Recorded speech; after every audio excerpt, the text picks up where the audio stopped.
Okay, welcome to Combo. I'm Barb Dye, your wonderful president. Barb. Thank you. Kidding everybody here. Our subject tonight is vinyl coming back, or are CDs relevant anymore, or what media might be best for you? As Jamie waves his CD. I still like CDs. In fact, I just went and bought 2 new ones from Elvis Presley and Cat Stevens. Standing in line at the Best Buy, and you look down in the bin and you go, oh wow, I don't have that one yet. Love Cat Stevens. And I probably got every Elvis song on the Elvis CD, but what the hell, I bought another one. So, and then there's so many new ways that you can get your music out there. So I brought in a couple of people who have very creative, outside-the-box ideas for you to get your music out to your friends, relatives, and then hopefully they'll pass it on to somebody. And I say that because the Fray was playing at Herman's, right? And some guy in the crowd saw them, thought they were pretty good, bought their CD, mailed it to his brother in Seattle, I think. You know the story, Dick? No. Okay. Anyway, the brother in Seattle happened to be working for a record company. So he liked them, and the short of it is the Fray got a record deal at least for a while. So you never know who's out there who might be able to help you. I'm going to introduce our speakers here, and I've got something on this. If I can read this. All right, Alex Berenson, raise your hand. She's actually a girl. Is the head of A&R at Vinyl Me Please, and they did this, which is the compilation put out by the website 303 Magazine and Vinyl Me Please, and that kid over there, she heads up all curation at the company, runs the BMP Rising program, and she currently lives in Denver. When they referred her to me, she was in Los Angeles. Right? Okay. Next one, Sharon. Sharon Glassman. Now she's the one that has some great ideas for different ways to get your music out there than vinyl or CD or whatever. So she'll talk to you a little bit about that. Give you a chance if you want to do something different, you come up with some things there. Lauren Brombeer, even though she spells it Brombert, she's like Stephen Colbert. That's the French pronunciation. So Lauren Brombeer. Did you send me a bio, Lauren? I don't think you didn't ask me for one. I didn't ask you for one. Sorry. But Lauren's pretty good, and she's actually got some, what do you call, holds on some songs. I have songs that are signed to licensing agencies. Yeah. So she's a really good songwriter. So one of these things will take off.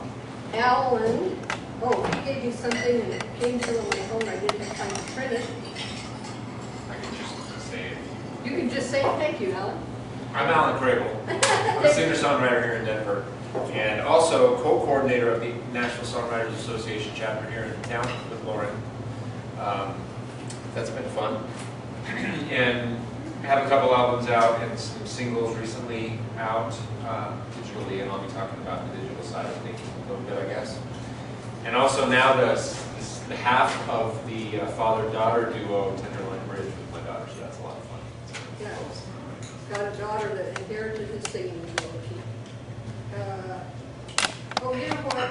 Yeah, you told me you had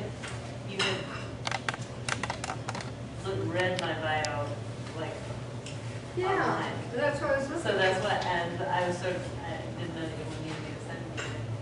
You could just say your bio. Tell us your bio. Okay, so I've been a songwriter and performing artist for a long time.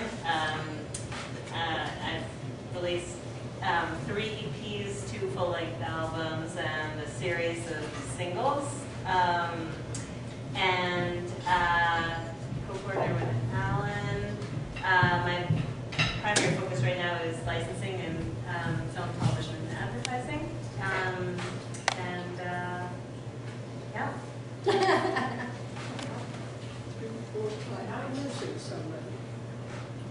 So and this is Ryan Dykstra. Would you like to turn around and show your shirt?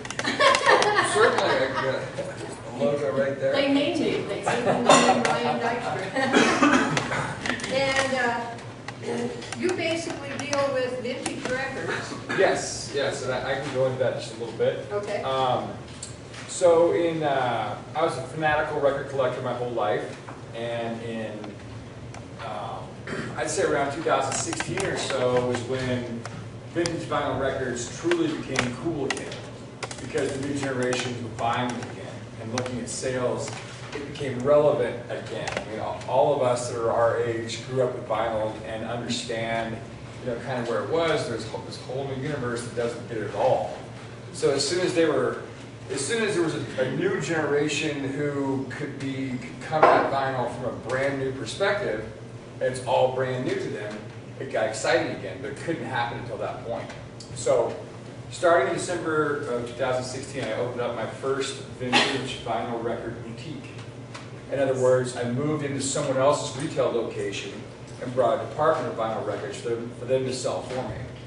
So, and I do that with barber shops, liquor stores, coffee shops, head shops, restaurants, etc. And I have 29 retail boutiques in Colorado now. I also bought a little yellow short bus school bus. It is my mobile record store that I now take to festivals and food truck events like that. We did I bought it in April of last year. We did about 60 events last year. Then we also go to live music events and set up our vendor table selling vintage vinyl records. And we do 40 to 50 of those a month. And then on top of that, I just opened my actual first brick and mortar record store in Fort Collins, where I live, inside a barber shop called Barbershop Records 2 weeks ago. So, and I have about 40,000 vinyl records in stock right now amongst my entire operation. So. Wow, that's a lot.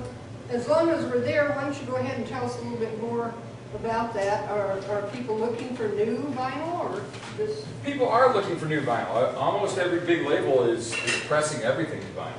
And it's becoming more and more relevant. It has now become an option to a millennial that they can get their music streaming, they can get their music via CD, they can get their music, via vinyl. It falls under the, price point of whatever the labels are making that happen for. Now, I don't personally deal with that side of things much. If someone is looking for a new issue of something, the best price you can find it on is Amazon, and I'll send them to where the best price is. But if they want something really cool, like for the Rolling Stones or the Beatles or Led Zeppelin or Pink Floyd or anything else, I'm going to try to talk to them about something vintage. And I'm going to try to talk to them about the culture of it and why this is what we did. And before the days of social media, this is what we had. And there are all these things, you can go over to your friend's house with your phone and have 6,000 songs, but it's just not as much. It's just not as much fun as when you walk over with your record bag and you can talk about the pictures and talk about the people, and if you're on the music side, talk about the art direction and the production and all these different things. And I just sort of preach the gospel all day long of how cool vintage records are, and just try to explain to people the other elements of them that they should be looking for, and how to teach that to a younger generation. So, for sure. Alan, how about, what have you done? You put out 2 CDs. Have you done anything else? Yeah. So I put out a couple of CDs, and as a singer-songwriter, I know there's several of you in here as well. I kind of started out with the way that everyone did, which was put together 10 songs or an EP, and then make that a cohesive project, go to a studio and have it all kind of recorded. Mine, I actually did all myself, so I recorded all of the songs myself in my own studio, and then went through my own online distribution essentially to get the CDs pressed. Probably very similar to what you've done with your CDs, and I know several of us have here. And recently, I have discovered, in the last several years, discovered online distribution as well. So I use CD Baby. CD Baby allows me to basically upload all of the media to CD Baby, and they will handle all of the distribution to all of the online retailers available. So that was all the 2 albums I already had out, and then also from then on releasing singles one at a time. So no longer do I have to work my tail off for a complete EP or a complete album. I've kind of gone more towards singles, and it's worked really well for me because my songs, the singles that I've released most recently, they aren't a cohesive group. They don't fit into a set. One of them is a Christmas song. A couple of them are Christmas songs. Another one of them is a little bit more of an upbeat country song. So there's a little bit more diversity there. It allows me to do that because I'm really into that kind of stuff, all of those different genres. And that's been really great. One example I'll just say, Barbara, you asked if I had sold a song. The song I have out called Wise Men, and it's a Christmas song. It's been 5 years old now. And it was recently signed by a publisher to pitch to artists because he's looking for Christmas songs to pitch. And Christmas is always good because if you can get it in and an artist will cut it, they will cut it every year, and other artists will cut it, and it's not a one and done kind of thing. So I'm all in for that, so that's great. So just last week I got a call from that publisher. He said he got it cut by a smaller artist in the Nashville area, and so that's fantastic. The Oak Ridge Boys are looking at it now, so that's good. The thing that I would like to say about that, though, is that it is digital only. I don't have any physical media of that particular song out there. So I have the song out on all the digital distribution sites, and then I have also the song in a video format, lyric video, if you will. And that song has kind of, in that format, it's kind of gone, and all around the world, every Christmas, I will have people asking for sheet music of that so that they can play it in their church services or whatever the case is. And so that's one way to get the song out without having to gig for it. I mean, there's no way that I will be able to push that song in Germany or in Austria or in India, but it's getting a lot of feedback from those areas, which is fantastic. So a combination of video and it being available on all the sites. Another thing that I'll say about that is CD Baby allows me to sell on their site as well, and I can send people directly to it for things like a track of the song. I had a lot of requests for that. So I can sell the track for $3 instead of the 99 cents that I would sell it for on iTunes. And that's actually the biggest seller right now for me. So that worked out pretty well. So there's all kinds of different options when it comes to digital. Later on, we can talk more about that, but I'll shut up. As each speaker speaks, it'll remind you guys of something. Feel free to jump in. Lauren. So when I first started recording, CDs didn't exist yet. So my very first projects, at least of 2 of 3, were EPs on cassette, which was the medium of the day. And then, and then eventually CDs came out. And having physical product is I think definitely something that people want, whether it's vinyl, whether it's CD, whether it's and other kinds of merchandise. People want, some people at least, and much of it, the medium is also going to depend on the demographic that one is performing for. But at live shows, very often people are going to want something tangible to take with them. Of course, things have changed to a large degree, and in the sense that a lot of people are no longer, they don't want a CD anymore because that's not how they're listening to music. They want something digital, whether it is something that they can actually download, which is one of the benefits of having, let's say, a download card. So these, for example, you can do these things. You can purchase them through CD Baby if CD Baby is your distributor. There are other distribution avenues as well that I think I'm going to talk a little bit about later in terms of comparing CD Baby, for example, to other distribution channels.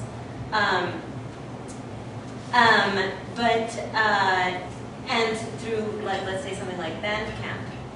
So I believe that, I think that these actually came through Bandcamp.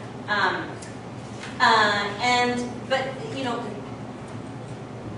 people are also not, with the advent of Spotify and iTunes, a lot of people are bypassing the purchasing of product altogether and are just going to streaming. And of course, there is residual income, infinitesimally small residual income that comes from streaming as well. But this is, cars, for example, are no longer have many of them. No longer even come with CD players. So the CDs are becoming a little bit more difficult to play.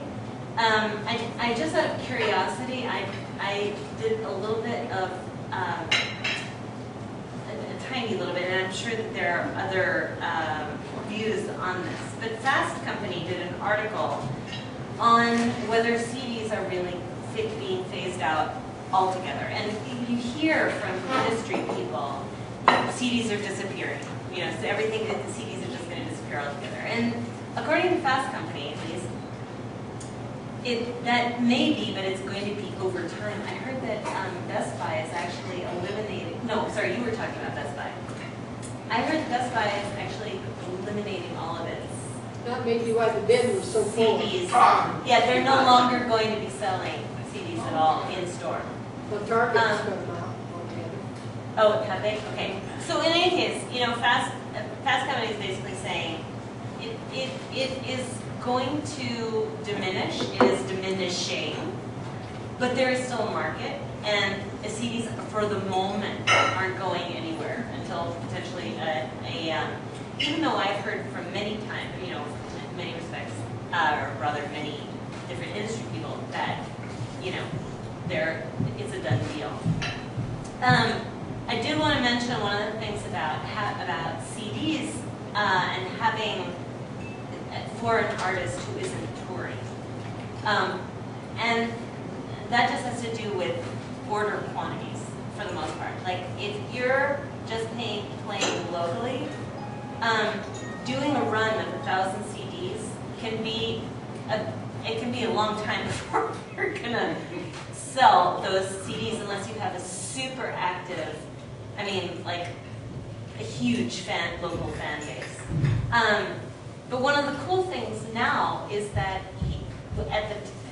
years ago, even just a few years ago, ordering 1,000 CDs was the most economical way to do anything, because doing any smaller runs was really prohibitive. But technology has changed now so that you can actually do smaller runs without paying a huge premium for that.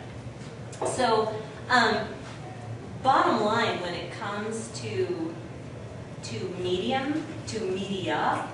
like physical or digital for that matter, it's really going to be a matter of how good your marketing is. But it's not just about which medium is going to sell better than others. It's about whether you have a fan base. But having digital distribution is absolutely essential no matter what. Having links to all of one's material, especially if you are pitching anything to industry, even radio stations right now, but particularly music supervisors, licensing agencies, most A&R people, they want links. They don't want physical copies. Just so something to keep in mind. Sharon has the very unusual ways to get her music out there. Well, yes, and I'm primarily a storyteller. So that's the caveat that I wanted to have with music. I started as a public radio essayist in New York for WFUV, and started thinking about music in terms of telling a story. The first song I ever wrote was a Requiem to my Amex card. We did it in Latin. My God, it's not going to get licensed anytime soon, I don't think, for commercial use. But I'm always interested in the power of music to convey emotion and to partly tell a story. I moved to Colorado and accidentally became a songwriter, accidentally became a musician in a band. I misread a Craigslist ad, and I thought it said, looking for fiddler, this band will never play out. And I'd had a very traumatic, I keep looking because we're both Brooklyn connected. Not to each other, but to Brooklyn, not to each other. But I had a traumatic experience in Brooklyn, transitioning from being a classical violinist to a fiddle player, and didn't know that the instrument I was playing was a practice instrument, and didn't know what a monitor was, and that it wasn't connected to the monitor. All my strings had gone out of tune. I played this gig, the band broke up, came to Colorado, fled New York, and answered this Craigslist ad and became a fiddler in a cover band called the Whiskey Bottles, which I didn't know was going to play out. So my whole life is an accidental story of artistry, I guess, or wanting to be an artist. So when our guitar player and singer quit our band, I became the guitar player. And then we needed songs, and I started writing songs. So I sort of have fallen into this in a very unusual way. What became really interesting to me as a songwriter and a storyteller was creating a live novel with songs. So I ended up doing a project at a bakery where we went every Wednesday for 13 weeks like a TV show, and did an episode of this novel with songs, and I wrote a new song every week for 13 weeks, not realizing how crazy that was. And when I started thinking about physical forms for this material was when I said to people, hey, invite your friends next week, and I'm an introvert, and my audience is an introvert, and the best thing I ever heard was, we don't have friends. And I was like, awesome, me either. So how do I reach these people who aren't going to gather in large groups they seem to enjoy what I was doing. And that led me to do a podcast that I distributed to public radio. I produced a CD of the songs and got actors into my home studio. And we produced a weekly audio fiction podcast that got distributed. Notice that I'm not talking about money in any in any of this, but a lot of distribution. We distributed the podcast to radio stations across the country. It was amazing. And then I just started thinking about what is another way to do this, performing in small venues for small amounts of people. To your point, you're not going to get a lot of distribution of whatever you're doing. But my thought is, if you can find someone who has a product that does have distribution, that has an interest in creating a passionate relationship with their audience, there can be potential for music there. And I had been performing my live podcast at a winery where small groups of people gathered. And I said, and I was hearing a lot, well, this is great because my book club drinks wine, but we don't read books. So I went to the owner of the winery and said, what if we made a book club wine? Take the podcast with all the songs and actors. I'll put it on SoundCloud, and I'll create a QR code for it, and we'll put it on your bottle of wine. So we created the book club wine. It was a rosé, and people who had book clubs could purchase the wine and literally never have to read the book. You would just scan the QR, it would go to SoundCloud, we would perform for your book club. So that's kind of my wacky, right? That's more like I'm listening. See, I told you she thought outside the box. On the bottle. I think on the bottle. On the Which bottom. should be my next country song. Maybe I think on the bottle. How about you? So that's kind of where I am. I don't want to hog up time. I have other things I'm doing, but that's sort of my backwards way of putting music out into the world. Ta-da! Now it's his turn. Hi everyone, I'm Alex Berenson. I'm the head of A&R at a company called Vinyl Me Please. So I'll tell you a little bit about what we do, how we interact with artists, vinyl in general, though you did a very good job of summing it up, so I won't repeat too much of what you said. So we're a Record of the Month club. We send one album a month to all of our subscribers. We're at about 30,000 people across all 3 genre tracks. So our first one is called Essentials. It's all genre, all era. We pick records that we think are essential for your record collection. It's very varied. So for an example, we did a 2009 left of center electronic record in January by this guy named Flying Lotus. Then we did Vidon Fleece by Van Morrison in February, then we did a De La Soul record in March, and we just did a Loretta Lynn record. So it's kind of all over the place, which is the point. The hope is to try and expand people's, musical tastes, and sort of, if they've never heard a record, pair it with storytelling and give them sort of the full picture. We also do one subscription that's just aimed at rap and hip hop artists, and then one that is called VMP Classics, which is pre-1980, mainly jazz, blues, and soul reissues, but sometimes we'll throw a world record in there. It kind of all depends. On top of that, we have an online retail store where we will do pressings, either reissues or new releases on color. We'll floor stamp them, we'll number them, we'll do accompanying content, so whether that's like a profile on the label, the artist, an interview. We have an editorial team based out of Madison, Wisconsin, who help us do that. They do an incredible job. And then one of my main focuses at the company is this program called VMP Rising, which is specifically aimed at developing an emerging artist. So we will find young artists who've maybe had one EP out, maybe two, no full lengths, and we'll press one of those projects to vinyl for them. The deals are super straightforward. We don't really make any money off of it, but that's not really the point. So we go to them, we help them put together a package. It's either a straight licensing deal, or we just give them finished goods in lieu of licensing. Hands clean, you get your vinyl. We accompany that with editorial content, and then we'll do showcases. Occasionally we do them at South by mostly, but we're trying to do one in New York, one in LA.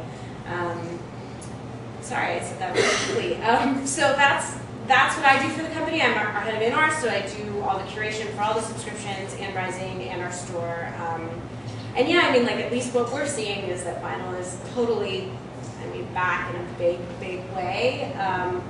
We focus primarily on pressing new stuff, so not necessarily new artists, but new reissues, or occasionally we'll get a fun project. Like just recently I worked with Mal Lamar, which is Drexel University in Philadelphia. They are in partnership with Sigma Sound Studios, which is this like very famous studio in Philadelphia for a lot of Philly soul and funk. And they came to us with an artist named Nat Turner Rebellion, and it was like 25 songs, and they had never had a full-length release, and they were like, cool, do you want to do something with this, which was amazing. And so we got to produce the album and pick the track list, and we got a local Denver artist to do all the artwork, and then put the package together and put it out for the first time on vinyl. So I think there are a lot of different ways you can do it. I mean, the rising artists that I work with, they sell out of their allotment. Mind you, keeping quantities in mind, because it's very important. Because the last thing you want to do is be sitting on hundreds of units of vinyl. It takes up a lot of space. But like, if we press 500, like they'll generally sell out within a month to 3 months, depending on how active their fan base is and how good they are at selling merch. If they've got a good merch store, if they're touring, if they're selling it through their D2C, stuff like that. But you know, we sell. I mean, we do probably 20 exclusive pressings in our store, along with 3 subscriptions of one rising a month, and we sell through most of it. People are really, really into the idea of having a tangible experience with music, especially when everything is on your phone. I mean, and if you haven't had any experience other than that, it's also like a badge of honor. I mean, when you have your friends over, you want to be able to be like, yeah, I love music so much. Not only do I pay a premium to have this vinyl, but I want to sit with you and experience it with you. A lot of what you said. I mean, it's, yeah, so we've been seeing a massive uptick, and it's been really great. If Lauren wanted to take her little cassette there and put it on vinyl, would you do that? Yes, send me your music. Yeah, I mean, if there are a bunch of different ways that we work with people. A lot of our programs are mainly us seeking other people out. That being said, 303 came to us with that project, and we were like, well, this is great. I mean, this is a great opportunity, and it's a good way to get involved in the Denver music scene, and so it really made sense. Also, if anybody just needs connections to get vinyl pressed, I am happy to help facilitate. We work with a couple of different plants and a couple of different people who do print production, depending on what you want. So if you wanted something super crazy and deluxe, we could help put you in touch with those people. If you wanted something that was good quality but also cheap and quick, we could also do that. I'm happy to help in any way. Sharon, where's your little goodies you brought to show us? behind me, here. On the floor, Yeah. cute little box. So, just in as much as I think people really bond over, like, come to my house and hear my records, that emotional connection, which is related to a physical object, is something I'm really interested in. And having done the bottle of wine that sang to you, performed. She didn't bring the wine. You know, I have one bottle of it, and I just feel like I'm going to like walk over a threshold, and yeah, there's only. It's really cute. You can, it's Snowy Peaks Winery in Estes Park. I don't think they have any more of it, but there's 5280 did an article. You can see the bottle of wine. That's very. It was really, it was fun. It was super. So after I did that, I started again. I think of myself as a professional listener. Like I really hear things that people are saying that they're interested in, and people were like, "We love these songs that you do." I have a duo with my husband called the Jamesons. They're like, "We love your songs. We want to take them home." I'm like, "Well, I'm not recording a CD anytime soon, but I do have this home studio." And so what I started thinking about was, in as much as you would have a framed album cover on your wall, why not have a piece of art that sings? And so that's sort of the area that I'm hanging out in these days. So I've been creating these posters and prints that are sort of deliver encouraging messages, and then I sing to you from the art. So this is the latest collection. And they're called Smile Songs. There's an online store for them. And they're things that I tend to hear people wanting to have addressed in their life, or the kinds of things that you would say to your best friend if, like, I would feel kind of embarrassed walking up and going like, "You're you're beautiful with a Y-O-U, me too." But they're things that need to be said in the world. So that's where I am. That's the latest project. And there's greeting cards and there's stickers.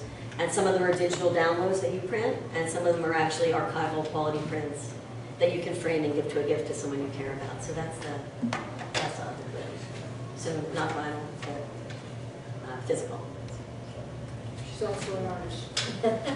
I had to learn that part. Yeah, I did. Now I'm a graphic designer. Who knew? Fiddle playing graphic designer, songwriter, wine person. So a couple of you mentioned. What? I'm sorry. I'm marked, that's like a little QR. There's a QR and a URL. So you can scan, and if people are, for whatever reason, you know, like, there's a QR hatred in the culture, like a massive raging, it's weird, like people who hate a certain flavor of ice cream, I guess if that's possible, thank you. So there are people who just really blow up with anger. It's really weird. I'm like, all right, there's a URL. You can't, it's not as interactive, but it was. And a couple of you mentioned CD Baby. Have you actually got paid for anything yet? Yeah. Yeah? Yeah, for years. So been with like CD Baby for 20 years. Wow. Um, I also wrote down like iTunes. So here's the thing about digital distributors, and CD Baby is one of them. But there are others. There's TuneCore and DistroKid. Those are the three primary ones. There are others as well. And each has, each costs a different amount.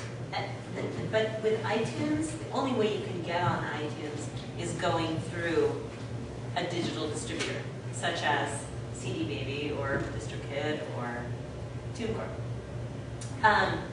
But they, as I said, the costs really are different. Is there anybody here with somebody other than CD Baby?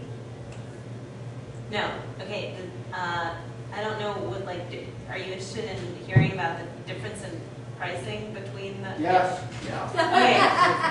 Says the man with the new CD. Right. Okay. So CD Baby, and the reason I've stuck with CD Baby, but that's just me. Okay, is that the pricing is a one-time fee for each thing. So for a full-length CD, it is I believe it's $29. Hold on one second. I'm sorry, it's $49.99 for an album, for a full album, which is sort of tricky when it comes to doing an EP, because then an EP winds up being a whole lot more expensive. But it's a one-time fee, and it's $9.99 per single, one-time fee. For TuneCore, it's $29.99 a year for the first year for a full album. And then the second year and every subsequent year for that same album, it's per album, okay? It's $49.99 per year. So the right, and then the same is true for singles. It's $9.99 per year with TuneCore. So you're paying The the one, so you're paying a much higher fee, annual fee that is, you know, it doesn't end. However, for people who are getting, like, who are selling lots and lots and lots of units and getting hundreds of thousands of streams, for example, or downloads, or whatever the case is, it can be worth it. In other words, it can sort of balance itself out. But that is it's especially good for people who are, you know, just having huge sales. And then with DistroKid, it's $9.99 a year for unlimited numbers of songs or albums. So there you go. Those are the differences. You guys want to So- add something to that? Yeah, I'll add that. So I'll just take you through an example of using CD Baby. I don't know how many of you actually use a digital distribution service? Quite a few. So you probably know a lot about how this works. But I was curious as to your question of, has anyone gotten paid yet for this, right? I wanted to put some product into one end and turn the crank and see if money came out the other side. So what I ended up doing was, actually just this last week, I released a single for Tenderloin Bridge. It was a single song. It was in conjunction with a video that we put out. And so logged on to CD Baby, uploaded the content, put the metadata in, and talked about us, talked about the song, talked about all the contact information, everything that they asked us to do, the genres and subgenres, blah, blah, blah. And it took about, I don't know, half an hour. Usually it takes half an hour to do that. And then uploaded the WAV file in this very particular format, and then also the art in a particular format that they ask for and they outline very specifically. And then they take that in, and usually within 3 business days, it's available on at least iTunes, Amazon, Spotify, kind of the big 3 that I always look to, right? So it's available pretty much immediately all over the world on your phones right now today, which still blows my mind to this day. If you want to release it. If you want to release it immediately. For this one, actually, we actually put a release date on it because I wanted to release it in conjunction with the video that wasn't quite yet done. I wanted to make sure that it was in the pipe and ready to go. So when I did that, the other thing is that I'll speak to, and one of the reasons why I did this was playlists. Playlists are super important, I hear, because I'm not really on any very major ones yet, but Spotify has a thing right now where they're reviewing new music that comes out all the time. The only way for them to be able to do that is for you to release the song delayed. So they need a week or so to review any new material, and the folks that are looking for, their curators is what they're called, for their Spotify playlists will go through and they'll look at and they'll review any new songs coming out and look to see if those songs may fit on any of their playlists, which is gold if you are an artist that is looking to get your music out there. Because that's basically like getting your songs on a radio station immediately. Playlists are a really great way to expand your audience and allow you to be discovered. So that's why we did that. I haven't heard anything back from that, so nothing necessarily came of that, but I would encourage any of you who are releasing music, singles, albums, make sure you do that. They'll always look at singles. They'll look for one, like your best song. What's your best song in this upcoming album? But that is a guaranteed way to get your music in front of Spotify and curators who can then determine whether it's, they're still the gatekeepers, I suppose, of at least their platform. So that's one opportunity. So that's why we did that. We said it's going to be released in a week, and then when that day came, it was available on all of those platforms immediately. So it was delivered to them early, released on that day, and everybody had it on that day. So that's good. So it talks about cranking the crank. Spotify, we'll just talk about it. It's streaming. And I use Spotify, premium subscription, and I love it because I have access to all kinds of music at my fingertips. It's fantastic. So, how much does it pay? It's about 1/4 cent per stream. So if someone listens to a song for usually about more than a minute, I think is what they have to say. If they listen to a song for more than a minute, it counts as a stream. And I pulled up on my phone actually just my CD Baby account. CD Baby will get all of the information back from all of their digital distributors on a weekly basis and will give you the information on how many times your song was streamed, where it was streamed, and then how much they're paying for each of those streams. Usually it's about 1/4 cent per stream.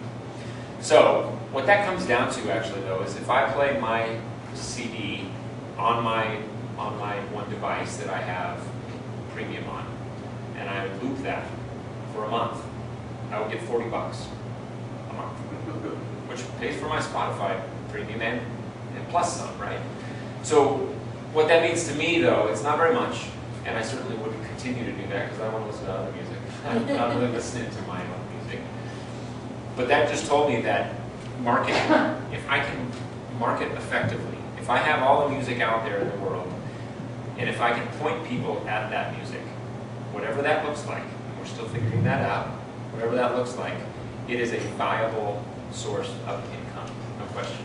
Because if I'm listening to it, or if someone in Japan is listening to it, or if someone in Germany is listening to it, or India, or whatever, it doesn't really matter. It's still going to be little bits of pennies coming in to me, and I have all the ability to see all of that on my CD Baby page. They do a really good job of that. Spotify also does a really good job of that. They have an artists page that allows you to see, I can see who's listening to it right now, or I can see how many people are listening to Spotify right now on their artists. I can look at, and they have graphs telling me where it came from, what the demographics are, who, how old the people are, what areas of the world that they're listening from, which is fantastic for me because I can do a campaign to promote my music anywhere, whatever that campaign looks like, whether it's a video campaign, whether it's real life, whether it's whatever. I can do that campaign and I can see immediately whether that campaign was successful, how successful it was, whether there was any impact whatsoever, and I can look and I can see the details of how those songs are doing. And I can see when a certain song hits, if you want to say that, or whether a certain song is getting more plays than others. Quick story, and I'll shut up. Of that one is, I have a song out called Middle of a Memory, Middle of a Memory.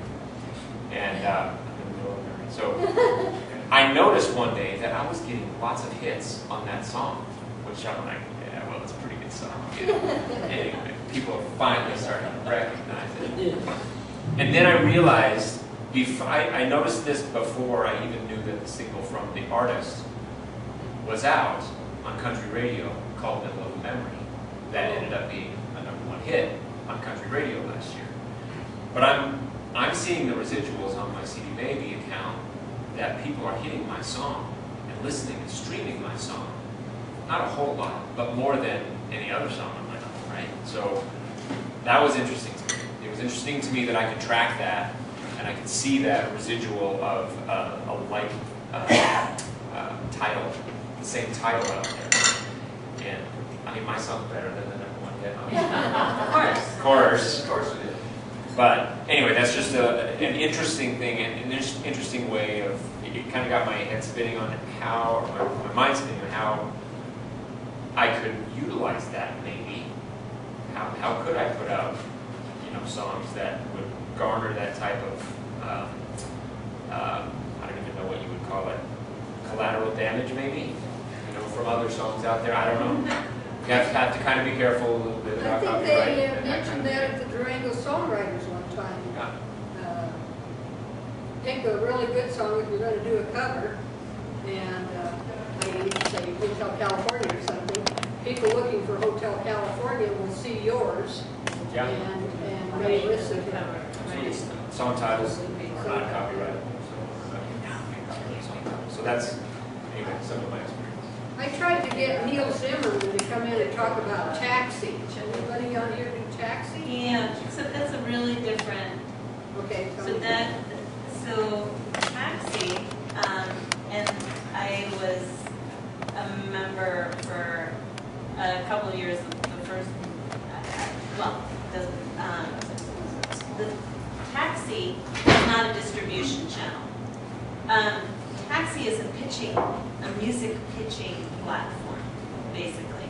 So what they do is they represent, sort of, they don't really represent, they have relationships with a wide variety of A&R and people and music supervisors who are looking for music for various projects, whether it's for artists who are looking to cut particular types of songs, whether it's for film or TV projects. In some certain cases, they are also looking for artists that they want to develop. So that is, it's a membership-based thing. It's like $300 a year, which includes the taxi convention, which is called a taxi rally. And then in addition, you have to pay $5 for each submission that you choose to submit to. So, and if,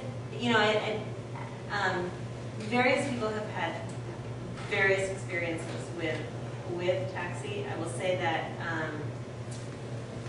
I have some reservations about the success of placement through pitching through taxi. I will say that most of the people I know who have had placements through taxi have been as a result of the connections that they have made through the taxi rally, which is that annual conference. Bottom line is that the licensing industry, if you're really interested in having songs picked up either through A&R or licensed through either agencies or through music supervisors, that it's really important, or perhaps more beneficial, to be dealing with those connections directly and not going through taxi. Because all taxi does is forward it to, if they go through a selection process. So you submit to them and they decide, they are the middle, the middle entity. They sort of are determining which songs make the cut and which don't, and then they just forward it to their client. The client then makes a decision. And as I said, most of the people I know who have had any placements, but it did not happen that way. It wasn't. Yeah, I think Neil told me he'd been on like 20 years or something before he finally sold a song for a commercial. But I'd be really curious to know whether it was through pitching through taxi or through the taxi rally to which he goes every year. Right. Do you see what I'm saying? And that's different because he has he's cultivating a direct relationship with. Right. The who you know thing, not what you know thing. Where's the rally? The rally is in LA, near LAX, and that's a great event, I will say. Is taxi an acronym? No, it's I think what it's like the taxi cab is their logo, so to speak, and so I think that they're the vehicle to, yeah. They're an expensive Lyft or Uber. Yeah. Well, it is, and if anybody has questions about taxi, I'd be happy to tell you about it. So. How about MySpace? Anybody still using MySpace? Believe it or not, they've gone more music oriented. MySpace? Well, MySpace, as far as most artists I know, are concerned is obsolete. You know, it's not a platform. I will say that one thing we haven't talked about really, although I mean it's been mentioned, but for anybody who's putting music out, I think it's important to be also to put things on YouTube. Yeah, And that's you my can. next thing. Oh, that was your next thing? No, that's fine, go ahead. Okay. Deliver the goods. So, and I know Alan has done this. Also, and anything you do on YouTube is independent of any other distributor. So, you can do a bona fide video, let's say, of a song, like a professional video, but that can be a very expensive venture. But there are other ways of doing things that even if you aren't going to do a video, what you can do is just have an image and do and mesh that with the sound behind it. On that point, CD Baby now distributes that automatically as one of their distribution points. But this is true. Sorry, you know what? You are right. They do that. That's relatively recent, but yeah. So whenever you can go out and you can search for, just like you would on Amazon or iTunes, you can search on YouTube, and it will be the cover art of your album or your song, your single, and it will be the single when you listen to it, and they'll monetize it as well, and they'll collect from that monetization as well. They just do the cover? Yeah, they'll just Nothing do else? Nothing else, yeah. right, and they'll do one for each song. Is how they do it. And I totally forgot about it because I also have things on YouTube that have not been officially released, and so I totally forgot that YouTube, or rather that CD Baby did it for other stuff. And sort of as a side note to that, to the YouTube thing, even though you may be, how many people, is there anybody who has not registered with a performing rights organization? We're talking about. But who is an artist? Are you an BMI, artist? CSAC. Yes.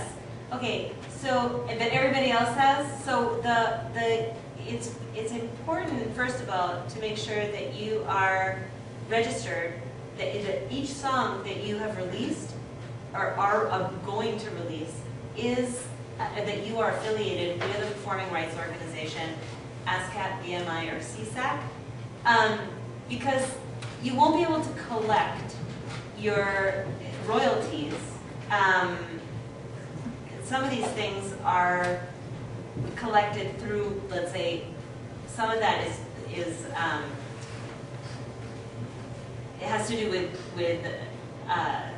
sales, and other things have to do with certain platforms on which they're streamed.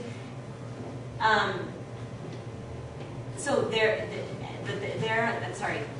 performing rights organizations aren't the only collection mechanism. There are other streaming royalties that come through a different channel, and those artists need to be registered also with Sound Exchange. And I didn't know that until late in my music releasing career. So Sound Exchange. Just so you know, but royalties that ASCAP and BMI and CSAC collect, they collect when this place plays music.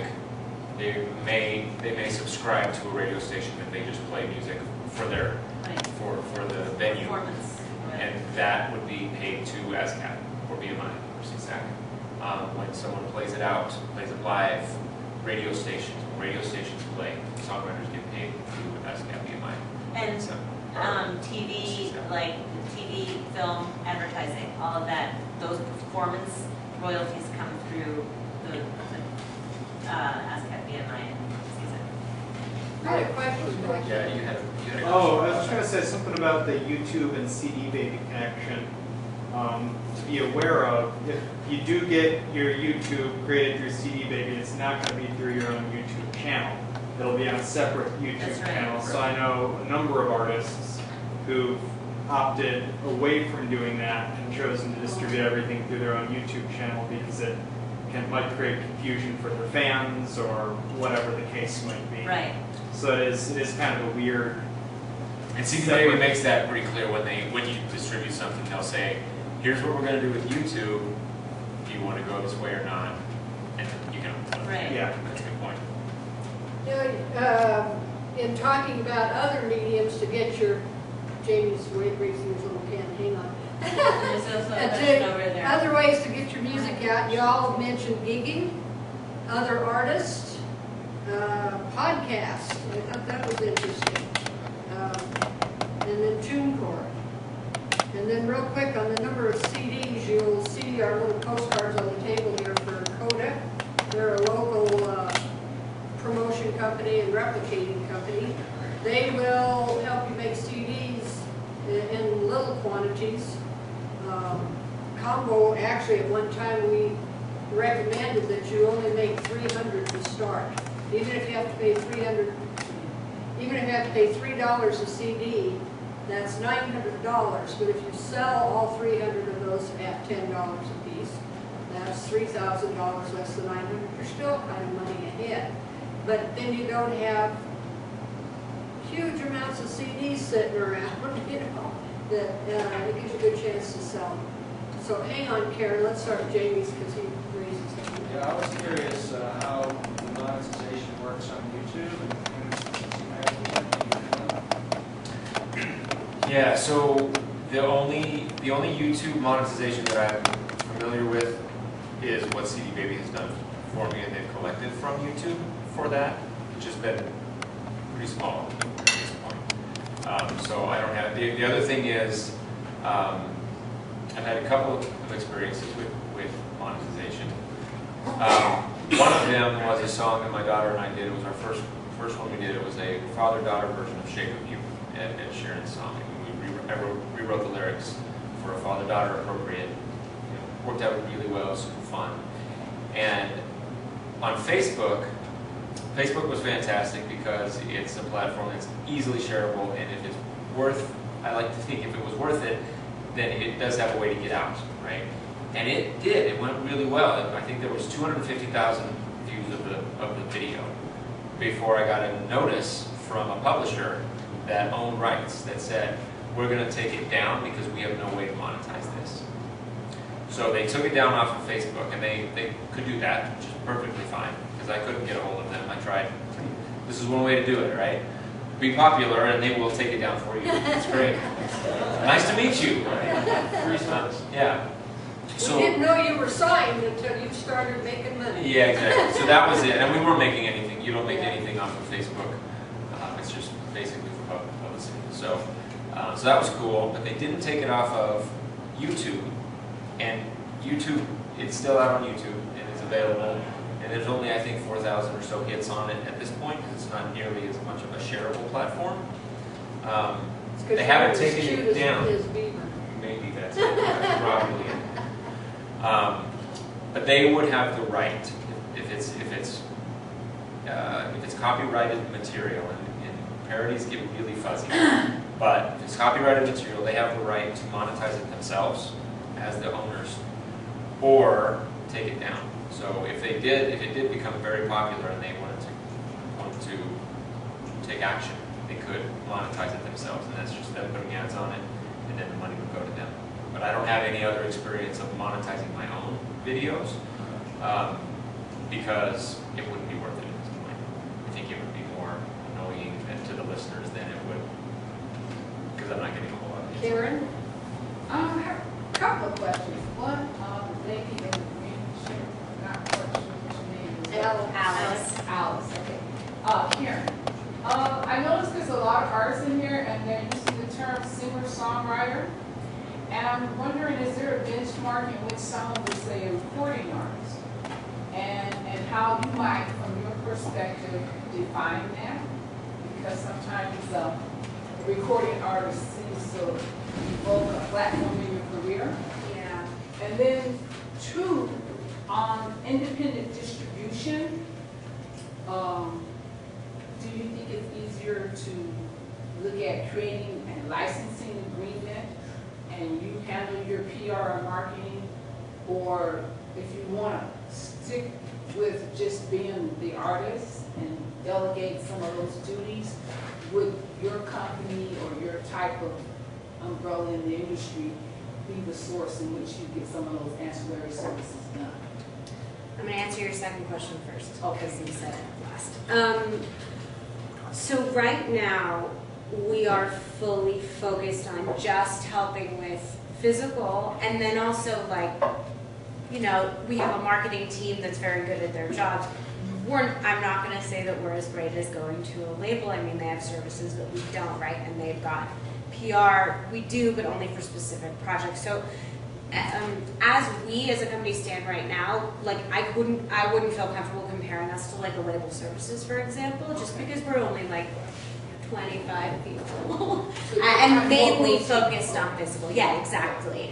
And then in terms of your first question, I mean, it's funny, like I don't do my job the way I probably should, which is that I am first and foremost looking at the music and nothing else, which most A&Rs don't do. A decent, like, if I was gonna say like singer-songwriter up to like a recording artist, I mean, the couple of things that I would look at would be like, I look at Spotify, I look at streams, I look at the places that people are listening to the music, I look at social following, so do they have an Instagram, do they have a Facebook, do they have a Twitter, how many followers do they have, are they engaged, are they engaging with people? And I think that's what separates the two, is like if you're, and also like, are they working it, right? Because if you're an artist and you want to do well in your career, like, you're the only one who's going to make that happen. And I think it's really easy to see when people are dedicating their time and their efforts to making that their life, because that's what you need to do all day, every day. I'm sure everyone in this room knows that. So those are the things that at least I'm looking at. And if the music is great, then you take sort of like a more insular look. And then, yeah, if I see that there's a little bit more interaction happening, or if there's press or something that I can find about them online that wasn't directly given to me, like I think that's where that separation happens in my mind. So you're agreeable to maybe like special projects, because Yeah. my whole thing is previous engagements versus what their monetary value would be to go to another level, so to speak. Yeah. And there's a lot in that, because, you know, I've been the chief bottle washer and head cook. And so now I have to focus on what I'm actually selling instead of the tentacles of marketing.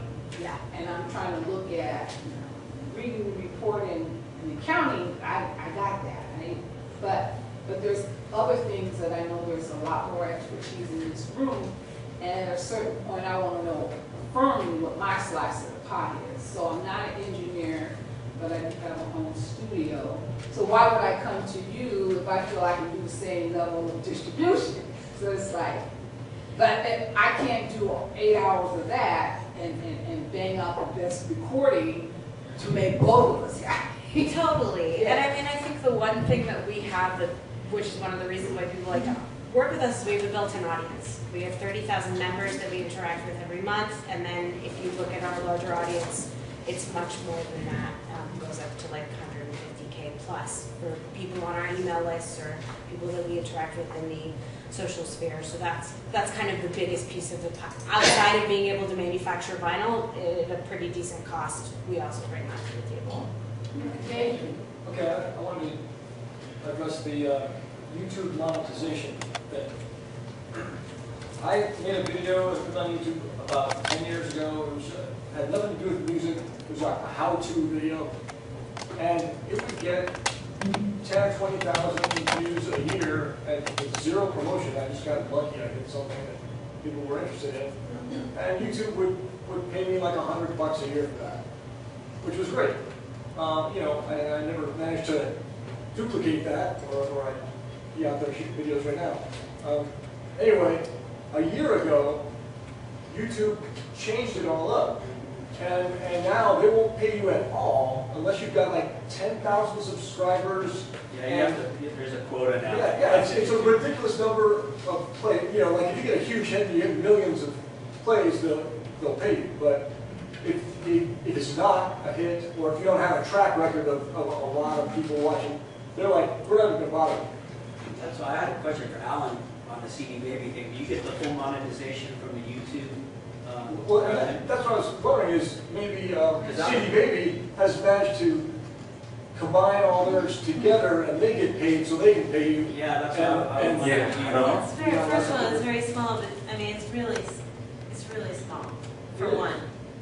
The other, the reason I brought YouTube up, as a matter of fact, really wasn't related to monetization at all. It was more about having things accessible to either current fans or to people who are doing searches on YouTube.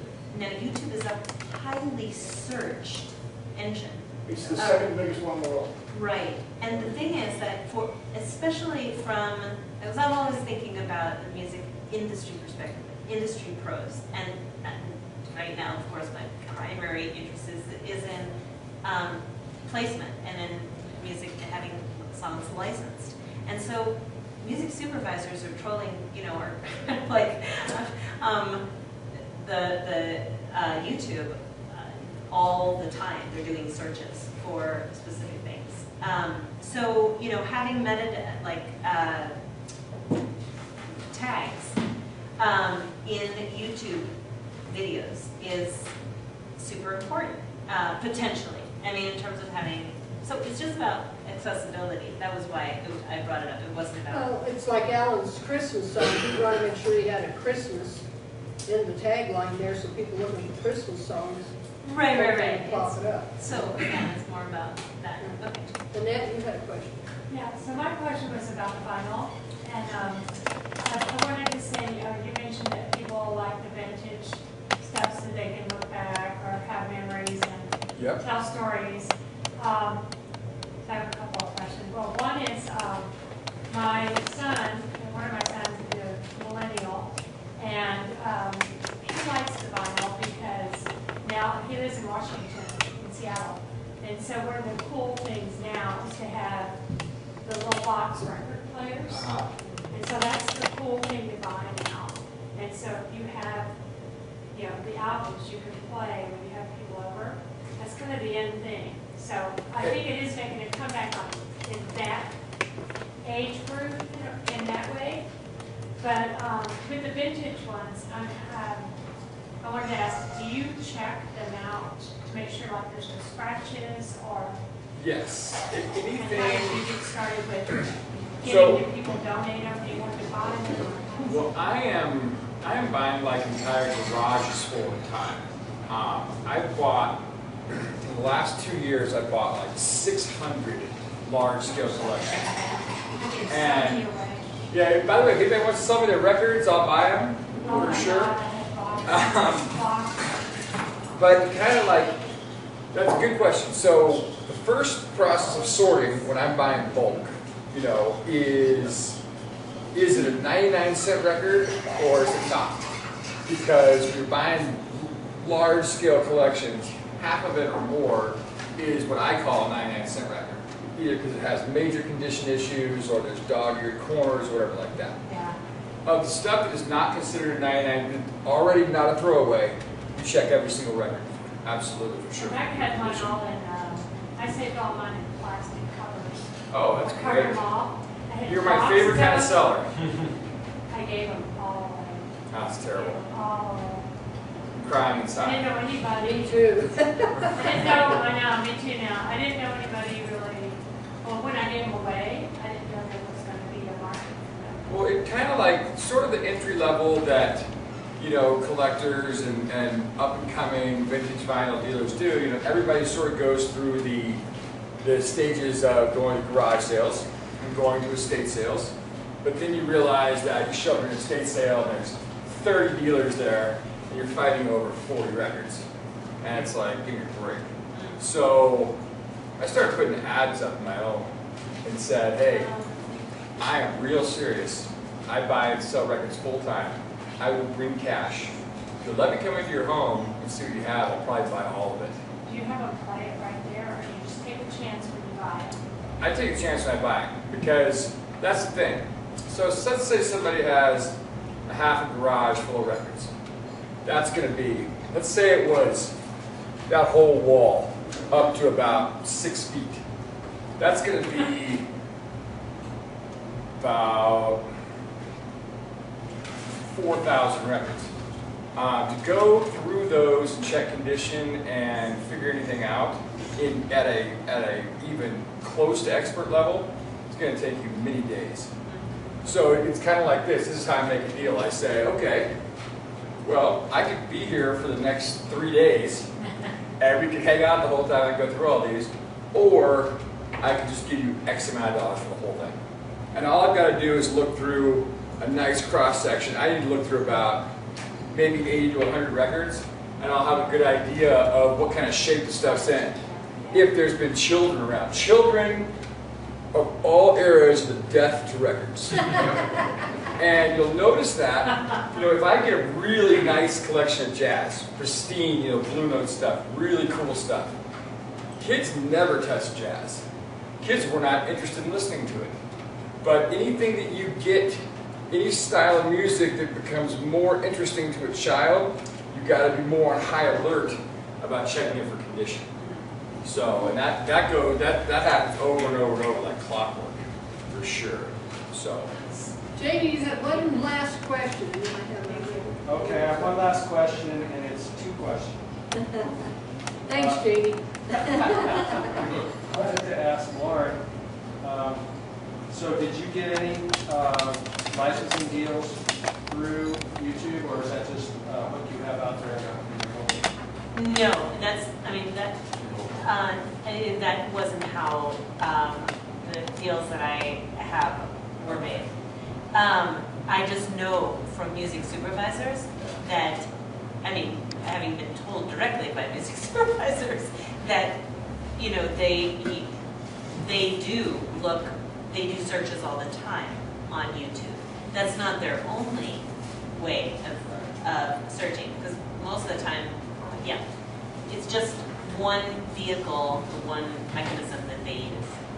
Okay, and then also, Lauren, I wanted to ask you, from your description of CD Baby, TuneCore, and DistroKid, there's no reason to use TuneCore because DistroKid does the same thing cheaper, right? Well, in terms of serious analysis between the two, I need to hold off on saying don't ever consider TuneCore.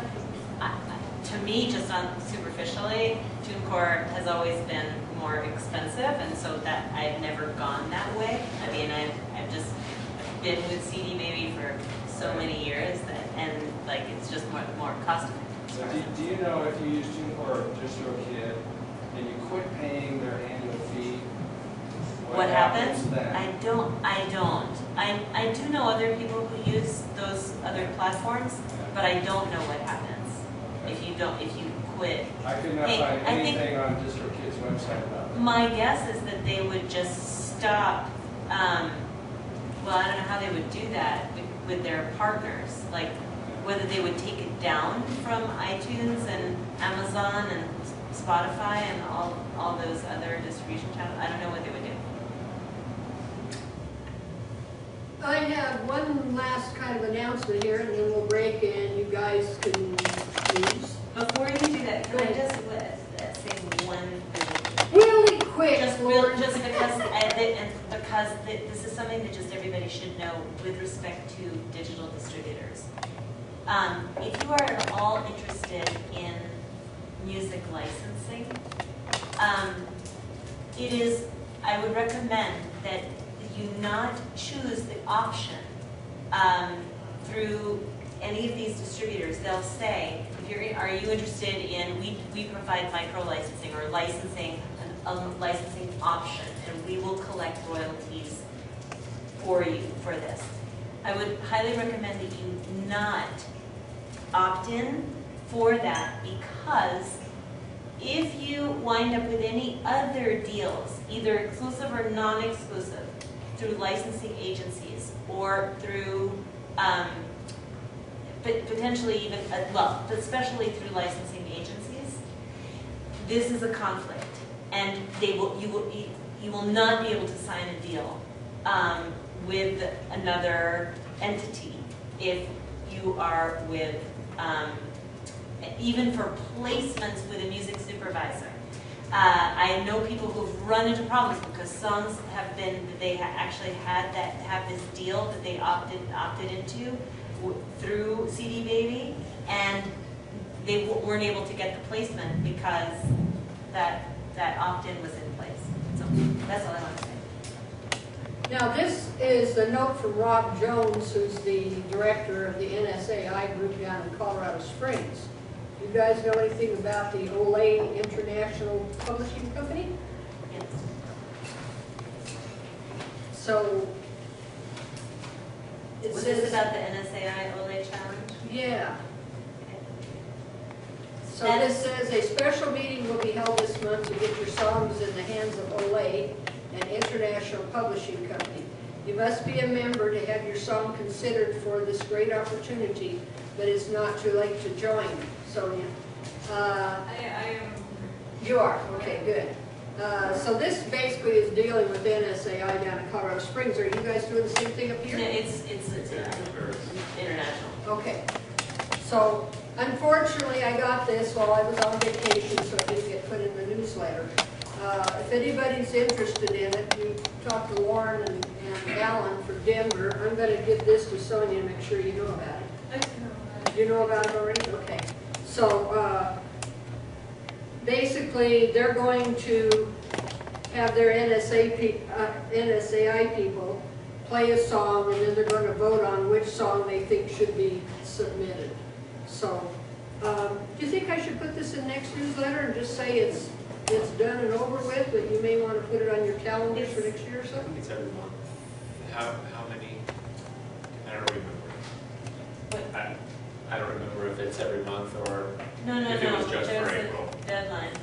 It says, yeah.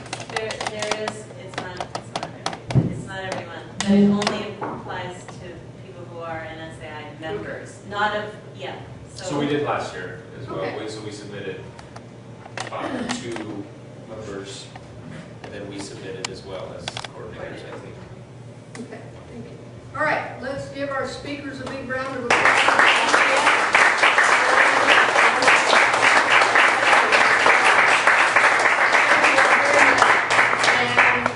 If you absolutely need to leave, feel free to go ahead. Otherwise, take 2 seconds out and tell these guys thank you personally.